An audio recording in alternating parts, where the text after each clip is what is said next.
Welcome to the Powerhouse Physio Podcast. I'm your host, Lisa Lowe, a rowing specialist physical therapist. The Powerhouse Physio Podcast is a space for all of us to keep learning from each other, to keep us rowing and performing at our best. I hope you enjoy these conversations as much as I do and that you keep coming back for more. Welcome to the first ever Powerhouse Physio Podcast episode. I was very fortunate to be joined by my friend Emily Granger. She is the athletic trainer for the Northeastern women's rowing team in Boston, Massachusetts. She and I have known each other for a long time. We've done a lot of work together and just wanted to share some of what we've learned, hoping that it can be helpful for others. All right, so welcome to the very first ever episode of the Powerhouse Physio Podcast. I'm super excited to be starting this. I have the pleasure of talking with a lot of really awesome people in the rowing world all the time. So sort of per suggestion of a coworker and just because why not? I decided it'd be fun to start recording them and sharing them in case it can be helpful for other people. So the first guest is Emily Granger, an athletic trainer from Northeastern University's women's rowing team.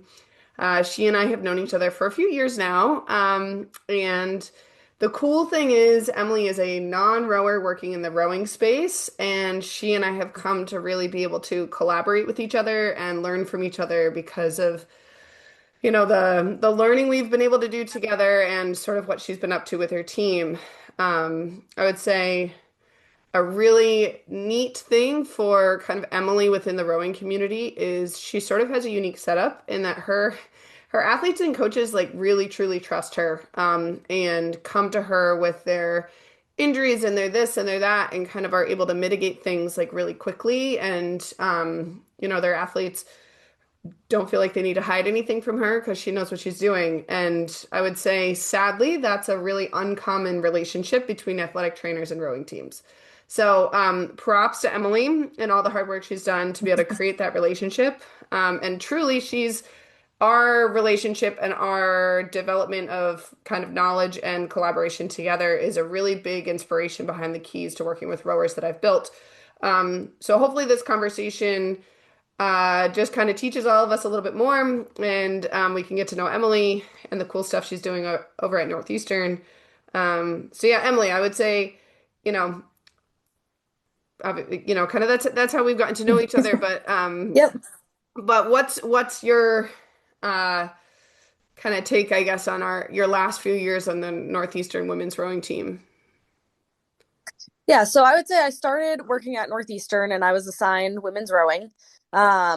It is a sport that is very different from every other field sport. Like we learn about hamstring strains and ACL injuries and the typical injuries that we learn about that are common in field sports and court sports and things like that. But when it came to rowing, the injuries are very, very different. They don't really translate as directly as a basketball to a soccer.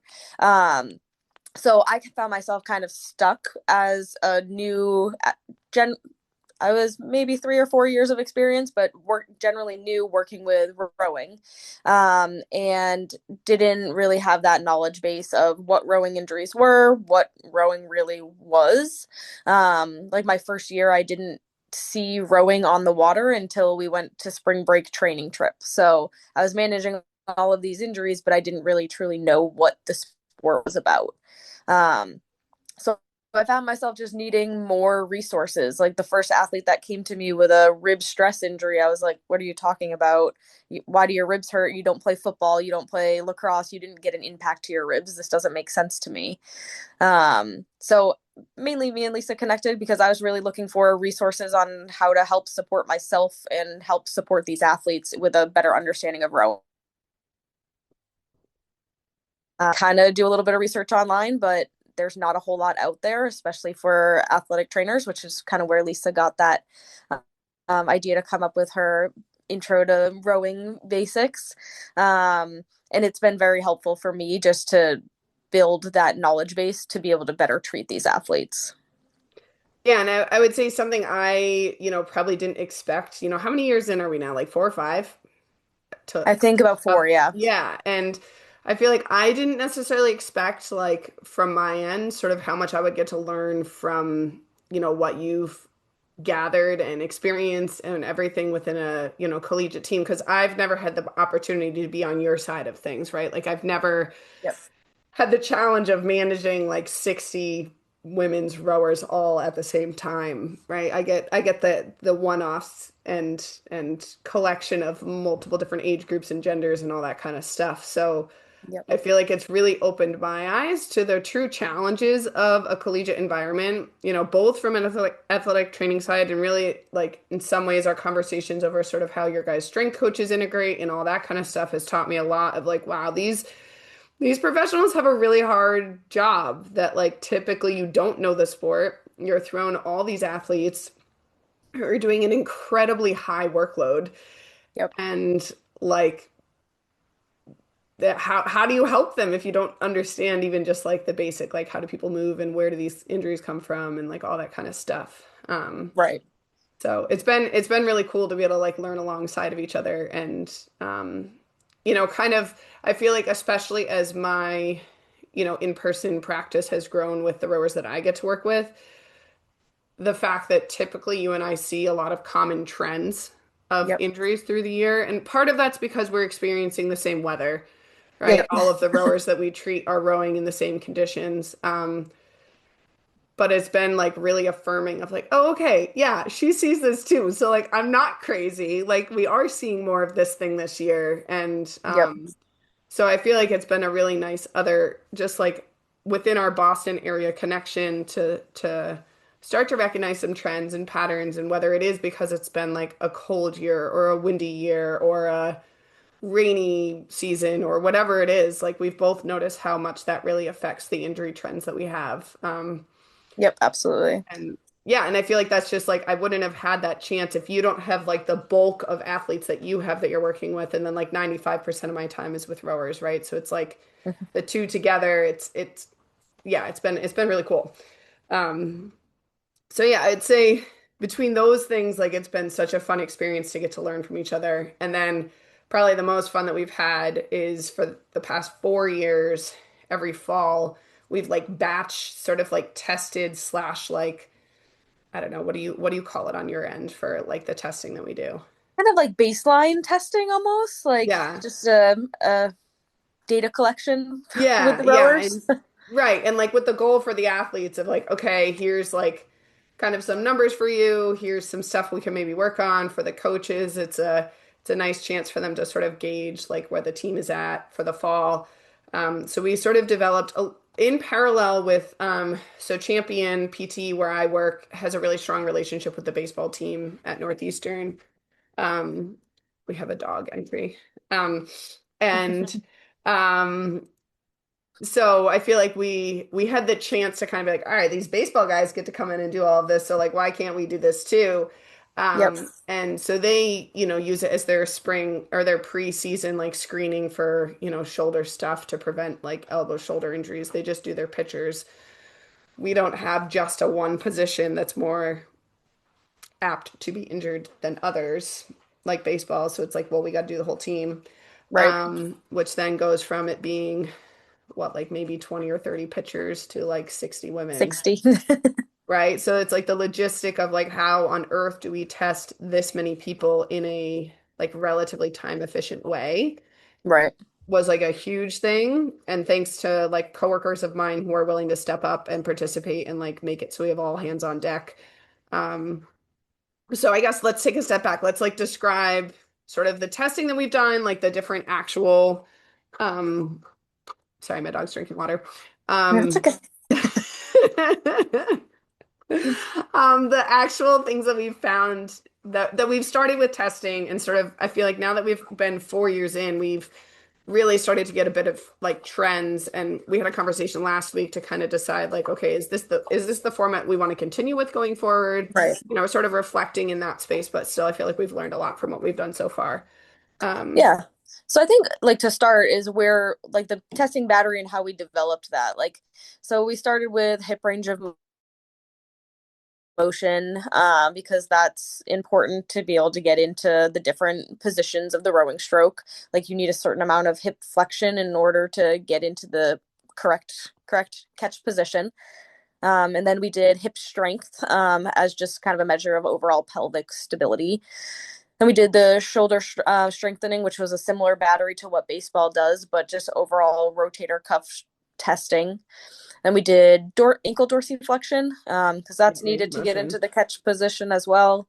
And then grip strength. And then a last component that we added, which was more of kind of a subjective rather than objective measure, was the Lisa basically evaluated everyone on their hinge pattern. So all that information we kind of took from research articles on whether it was important or not. Some of it was from our experience on what we found important. And then we kind of have developed that battery of testing to include, or to get rid of, like passive range of motion versus active range of motion. So we've kind of developed it over the years, but that's the general kind of battery of testing that we've been doing. Yeah, yeah. And I think we check trunk rotation too. Oh, yep. I think we That do like one a too. seated trunk rotation to, because it's like, okay, we want to see can these athletes have the range of motion and available range to get into the catch position. So we got to know hips and ankles, right? And then it's sweep Yep. rowing. So we've got to know like, kind of like are in some ways with their current available motion, are they rowing on the appropriate side? Or are they so asymmetrical because they've always rowed on port, they can't rotate to the left anymore? And like for a whole human, maybe that's something we need them to work on, right? Right. And to just kind of be able to, I don't feel like we can just like plug it into a spreadsheet and like tell Excel like you're gonna like green, red, yellow, like different parameters, right? We're not there yet. But I feel like Nope.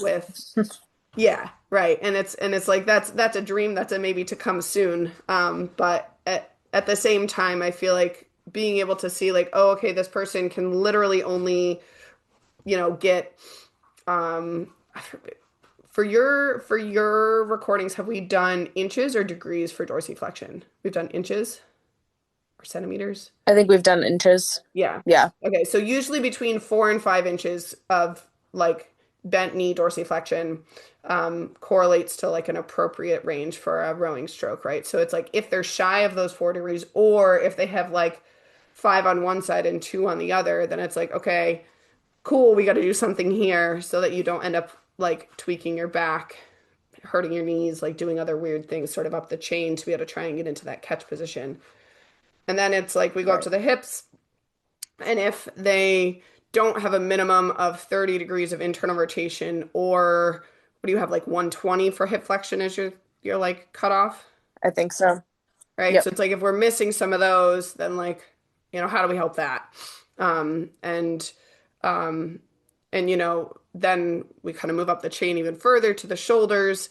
And I would say that's the piece that Emily and I still both have a lot of questions of like, what is enough, like what is globally enough strength, and then Mhm. what is the appropriate like ratio of like internal to external rotation, or enough strength in scaption, or all those pieces that really come into having like an appropriate rowing shoulder.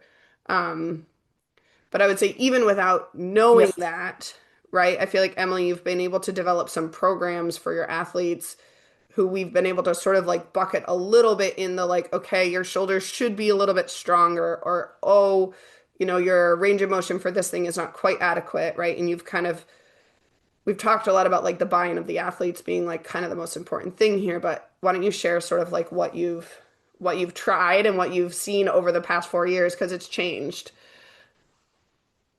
Yep. So I would say initially just looking at numbers across the board, they're pretty low. Yeah. Like obviously a rower athlete and a baseball athlete are going to be very different in what their numbers are going to be projecting. But even keeping that in mind, like the numbers were overall just very low. Um, like some folk hand numbers were in the single digits. And that one is one that I've kind of just honed in on a little bit because I feel like it's the It's kind of the low-hanging fruit. Like we know exactly the exercise to increase this, and if we can increase that and increase shoulder stability, then great, let's do it. Yeah, like why So not?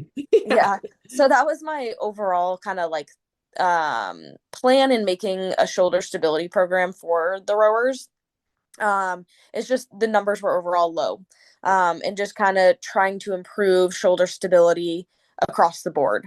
Um, just to help kind of that connection between the oar handle to the wrist to the elbow to the shoulder to the trunk, and just try to establish a little bit better connection and stability through that kind of access point. Um, and then the program has kind of developed over the years as just trying to get compliance and buy-in from athletes, coaches, and kind of all of the above. It kind of started as just an idea of let's just make a shoulder stability program and give it as an optional thing to do. That didn't work so great because athletes have a lot on their plate. They're in classes, they're going to lift, they're going they have studying to do. Like they have a lot on their plate. And to add one more thing sometimes just doesn't work, no matter how dedicated they are or not. Um, so then we worked it into adding it to practice a couple days a week, just kind of tacking it on as either part of warm up or cool down, or you just got off the water early, so here's your time to do your shoulder stability program, and kind of building it in and giving the athletes specific was more successful. Um, and also having the coaches supported as well, just kind of created a little bit better environment to do it. And then I really tried to kind of sell it to coaches and athletes by kind of doing the preseason testing that we do in September and then retesting around December and showing the improvements in strength. And that kind of really helped me sell the program that, hey, this is important. We're seeing these great improvements. Let's keep doing it. Because you can add a program, but then if there's no like data to support, like, yes, this is actually working, or like, yes, we should keep doing it, then the buy-in just isn't going to be there. Yeah, I mean, as you said, they just have too many things. So like, why Yep. should they try and even spend the 10 minutes, right? You think like, oh, this will just take you 10 minutes. It's like, well, 10 minutes is a lot of time when you already train, potentially twice a day, a lot of days, and you're managing, especially Northeastern has like their co-op program. So like you're Yep. managing like going to work, or you're managing a full caseload of courses, or whatever. But I feel like one of the things you did, I forget when you started it, but I feel like one year you were like, so I decided basically these people who kind of like on team average were like sort of below a certain threshold of like shoulder strength when we tested stuff. You're like, Yep. I'm really gonna hone in on them and be like, you really, really need this. Or Yep. I feel Yep. like you looked back at like injury records of like, okay, someone who had like a rib thing or truly an upper extremity thing, Yep. right? That it was like, all right, we did typically see that their shoulder strength correlated to it being a little bit lower. So, like, let's just see what happens if we make that a little bit higher and see what happens to these particular Yep. injuries for them. And I feel like that's where we've seen like a neat, like, okay, these people that had problems kind of in that part of the chain of their rowing stroke, they buy into this stability program and it makes a difference. Yep. Yep. And I would say that's the side that I see too, right? Whether I see somebody, I just meet them when they have a rib stress injury, or I meet them when they have shoulder pain or, wrist, elbow stuff, which, that doesn't happen as often, but it does. Yep. Whether I meet them then or whether I'm fortunate enough, like I get to meet athletes sometimes when they're just like, hey, what can I do to be better? Right. And so Yep. sometimes Yep. I get that, and then we test their shoulder strength, and it's like, okay, your left versus your right side within your own system, you could even that out a little bit, or like kind of as a pattern that, kind of we've generally gotten the feel for. It's like, you could just be stronger here.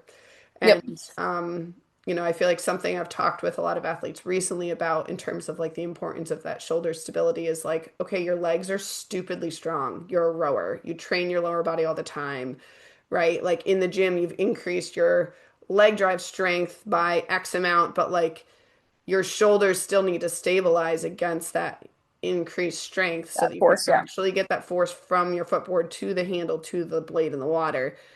Right. And if you don't add strength there, like you're going to lose something somewhere. Something might get injured in the process. And no matter what, your effort is not translating into the water. So I feel Yep. like that's where it's like we need both. And the Yep. shoulders Yep. are overlooked because it's not like, the stronger your, external rotation strength is, doesn't it's not like proven to correlate to a 2K score, right? And like, Right. will that ever Right. be the case? Probably not. Right. But like, your shoulders being strong and stable definitely matters of how much you can actually use your leg drive. Yeah. Um, And I and feel like that was my kind of biggest success was those who had the history of rib stress injury. Like we implemented the shoulder program and honestly they had the most buy-in because if you kind of sell it to them of this is going to help you potentially prevent these in the future, then they're like, okay, I've had one every single year since I started rowing or yeah, whatever it may be. right. Because we know these are kind of chronic things that that generally come back over and over. Yeah, Um, but those were my biggest kind of success cases of those are the ones that really bought into it. yeah. They had significant increases in shoulder strength. And then that year, obviously, there's a million and one factors, whether it wasn't as windy that year or it wasn't as rainy and wet that year or whatever it may be. Yeah, or But they their had, like courses were less stressful and they right, just like actually ate a ton of food all the time or like whatever right. else could be that. Yeah. And it's hard to pinpoint exactly what it is, but Yeah. those specific cases, like they didn't have rib pain that season. And I was like, okay, there might be something to this. But then those are the ones that are really bought in. So it's now trying to get everyone else to be like, okay, let's do this. Let's Yeah. prevent this from happening. Right. Because athletes I feel like tend to be a little bit more reactive than proactive. And some are really good at being proactive, but they're kind of far and few between. Yeah, yeah. And I mean, I feel like that's just natural, right? I feel like even when you've been someone who's had pain in a certain area and you've realized like, oh, this particular like rehab program or whatever really got me out of that pain, but then when you don't feel it anymore, you kind of forget that like those Just things stop. were helpful. Yeah, I mean, Yep. that's just like, I mean, we all do that. So, Yep. um, but even, I mean, I feel like one of the times we were talking recently too, you were like, now the people who did your like original bout of stuff are Yep. seniors. And Yep. so they've been the ones who experience like, okay, I used to struggle with these things, or even just from the standpoint of like being able to have like a really direct and connected catch, right? Like it Yep. might not even be Yep. an injury thing, it might be more on the performance side that like they can actually just place their blade. Yep. And it's not like they're being told to get their shoulders out of their ears or keep their arms straight or whatever other piece as much. And sure, some of that Right. just comes from rowing more, but like Yep. some of that could be coming from the shoulder stability program. And so I feel like for them to be the leaders on the team now and being able to be like, look, Emily has put her time in here. We've seen that this helps. And like, if she tells you to do Yep. it, please do. Yep. Um, And that, this year, what I'm trying to do is, like in the past, I've mainly honed in on those who had history of injury, but now I'm just trying to gather like a sample of about 10 to 15 of them and retest a couple times throughout the year yeah, so that then I have a little bit more data and then maybe more people are talking like, oh yeah, I retested my strength numbers and I improved by X amount. yeah, So maybe it will just create some conversation on the team and that yeah, will help with some buy-in on those who maybe don't per se need it, right. but should be doing it. Yeah. Yeah. Or just kind of a like, why not? Right. Right. Like if it is built into practice time or it is, if it's kind of just built in and they can understand why they need to like do those movements with like a little bit more intent. Yep. Um, like, they're kind of being asked to do it anyway. So just like making sure they are actually doing it properly and getting the benefit out of what it can be. And it's Yep. not, it's not all just about shoulder strengths, right? Like I feel like just the data collection we've done and the points of, mobility and stability and all that kind of stuff that you've been able to like see within, your rowers and, even from the like ankle, it's like if they have stiff dorsiflexion, like, okay, cool, let's like throw you some calf stretching or like here's how to work on your actual joint mobility if that's where it's coming from, and Right. right? It's like all those pieces really add up to just like having a lower injury rate in your team. So then more people on the water in practice and races and, like they're just like maximizing the potential of everyone, but Right. hard to do when you don't get the sport. So that's where Yep. it's like, right? It's like props to you for taking the time to learn. And that's really why like your athletes like trust going to you. The number of Yeah. like really and truly the number of athletes, like collegiate athletes I get from local colleges and like people who live local so they see me over breaks. Where they're like, yeah, I tried to go to the trainers and they really didn't understand anything of what I was saying. They threw some cups on me and said, hope that helps. Like that's what most rowing athletes are getting when they're going to their training room. And Yep. Yep. so the fact that these athletes know, like, oh, if my rib is bothering me, I can talk to Emily, and hopefully they know they need to talk to you like right away, like the first We're time working they on that. feel it. Exactly. Um, like that you're gonna help them stay in the boat and stay in practice as much as you possibly can, and like you understand Yep. what they've got going on so that you can actually do that for them. Rather than like, like being like, oh, I guess you got to bike until this goes away. It's like, well, help me figure out why I have this, Right. Right. and, so I think it's really huge for the Northeastern women's program that you've like taken this time and learned everything you have. And, you know, kind of, you can speak their language, right? Which is like Right. huge. Well, and I And think that's what's the most helpful is like they see that I've put in time and effort to learn the sport, and yeah, they recognize when I understand terms that they're using, or like the catch position or the drive phase. Like I understand what they're talking about. yeah, So our conversations and our evaluations and our treatments and things like that can go a little bit more smoothly because they don't have to identify and define every term that they're talking about. right.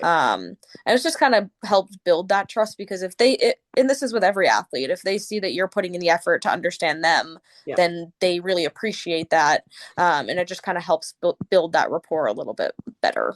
Yeah, no, absolutely. Yeah. And that's where, it goes really, really far. And it, from a selfish side of things, right? Like for me, it's been huge for me to be able to like understand how to teach somebody the sport and to really see the like productive side of you just truly being able to understand like the athletes that you're working with and the culture of their sport and the mechanics of the stroke and all the bits and pieces people within the rowing world really take for granted, right? Like Yep. you tell somebody like, oh yeah, my back hurts every time I put the blade in the water at the catch, and like somebody who doesn't know rowing is gonna be like, I have no idea what you mean other than you told me your back hurts, and Right. or the difference of catch-sided back pain and like finish-sided back pain, and the fact that you can Right. understand that that's like a flexion pattern versus potentially an extension pattern, and all those Right. pieces, right? It just makes it easier on your brain to like be able to Yep. figure out like how do I help this person well? And your coaching staff is going to trust when an athlete goes to you that like you're giving them a good answer, right? That's the other side of things. Right. A lot of coaches don't trust the athletic training room, so they don't send their athletes. So it's like, then Yep. what?